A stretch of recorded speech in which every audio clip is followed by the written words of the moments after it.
It is 6 a.m. and developing on Denver7 News. One day until new restrictions go into place in more than a dozen Colorado counties. We must act now to save lives.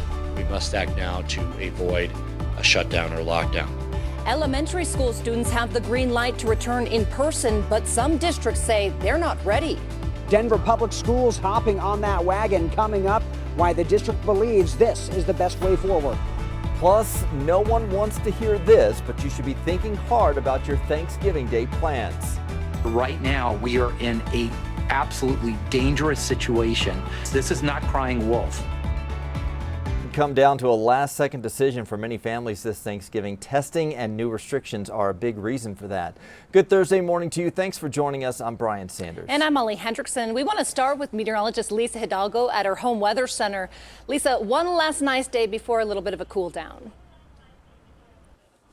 It is going to get cooler this weekend. It's not a major system for us, but it could bring a few showers, and it's definitely going to get cooler. Beautiful, though, this morning from our Viero camera out east. We're under a mostly sunny sky. We have a little cloud cover streaming in over the mountains, but sunshine for the plains this morning. And our emoji cast is a little cooler than yesterday. We're still going to see 40s, though, this morning, upper 50s by lunch, and then mid to upper 60s between about 3 and 4 o'clock. So it is still well above normal. We're typically right around 50 degrees this time of year. Not as warm or as windy as yesterday, but look at the southeastern corner of the state. Still pretty toasty there, near 80 degrees, and we're looking at more 40s and 50s in the mountains. Coming up here in just a few minutes, we'll take a look at that chance for some snow this weekend, where we're going to see it, and I'll show you just how much cooler it gets starting early tomorrow morning.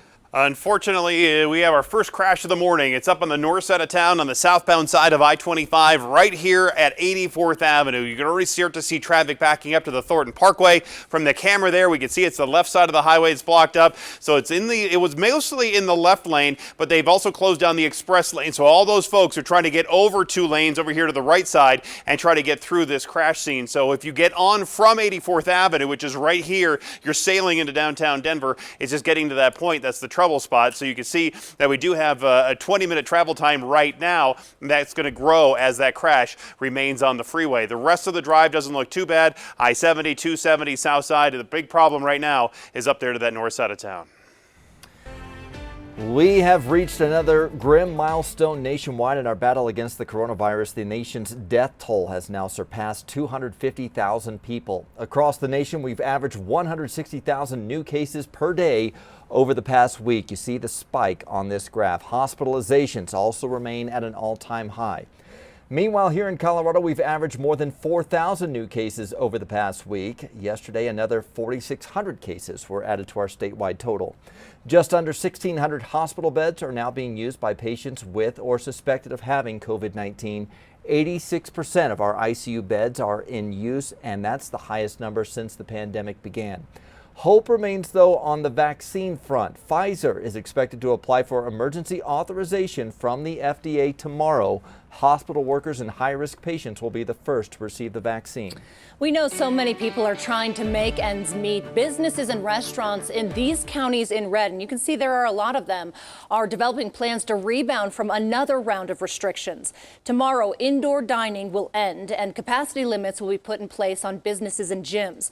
Schools are being told they can have elementary age kids return for in-person learning. Denver7's Eric Lufer joins us live. And Eric, for the state's largest district, it is not feasible to return to in-person learning. That's because the district says on top of safety concerns, they're extremely low staffed, and that also affects in-person learning for elementary students specifically. Take a look at part of a letter sent to the DPS community just recently. Quote, "The shift to remote learning will allow our teachers and students to work on consistent, uninterrupted class routines and focus their energy on the important work of learning." The district went on to say that it's committed to returning all elementary school students at the start of the second semester in January. Of course, this means parents across the Front Range, honestly, are now back to figuring out how to handle their little ones learning from home. Especially with my younger one, who is a second grader, he hasn't gotten the fundamentals of reading and spelling yet. And he's also actually he has ADHD, and so he can barely sit still. He can't focus. DPS has even acknowledged that online learning is not ideal. that there's already too much of a burden being put on parents. Here coming up at 6:30, some interesting developments, some moves being taken by the largest education union in the state, and the Colorado Education Association, by the way, already expressing disappointment with the governor because they believe he's talking about the dangers of COVID-19, but then he's pushing for in-school learning for elementary students. They're not happy about that. More on that coming up in about a half hour. I'm Eric Lufer, Denver7. We will see in a bit. Thank you, Eric. DPS is now left with 3 major leadership positions to fill. 2 more school officials announced they're leaving the district. Deputy Superintendent of Operations Mark Ferrandino and Associate Chief of Portfolio Management Jennifer Holliday will be leaving over the next 2 months.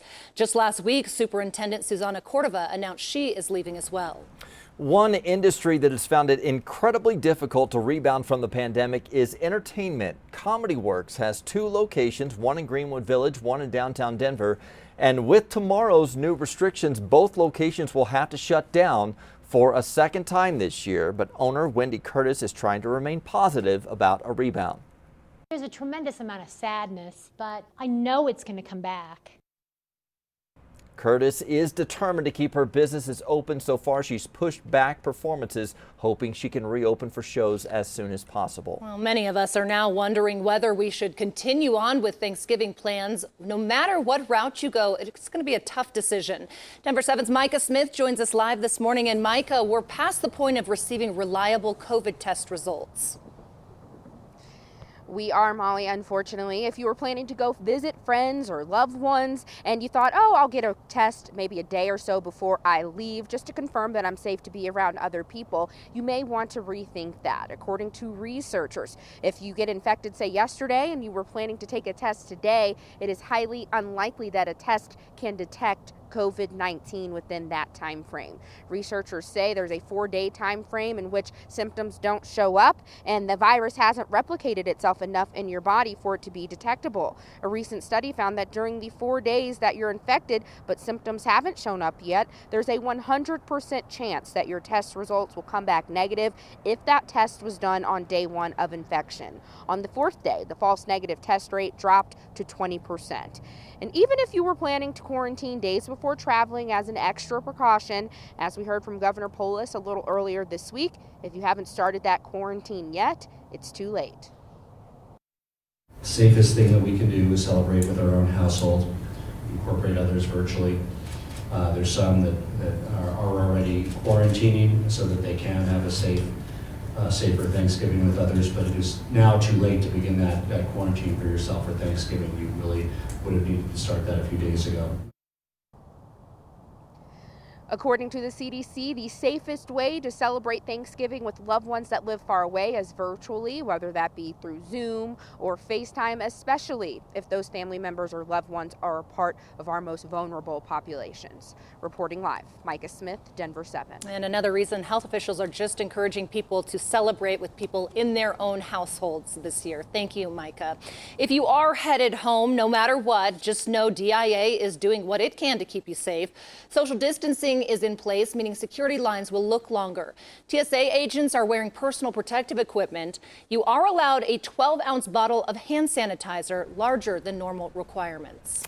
Today, Georgia will announce the results of its recount. So far, uncounted votes have been found in 4 counties, giving President Trump an extra 1,000 votes. He still trails Joe Biden by more than 12,000 votes there. Meanwhile, in Wisconsin, the Trump campaign has paid the required amount of money for recounts in 2 counties. Recounts will start tomorrow in the 2 largest Democratic counties, which includes Milwaukee. New numbers show a record-shattering 156 million people voted in this year's election. President-elect Joe Biden racked up more than 79 million votes compared to President Trump's 73 million. That gives Biden a 6 million vote lead in the popular vote.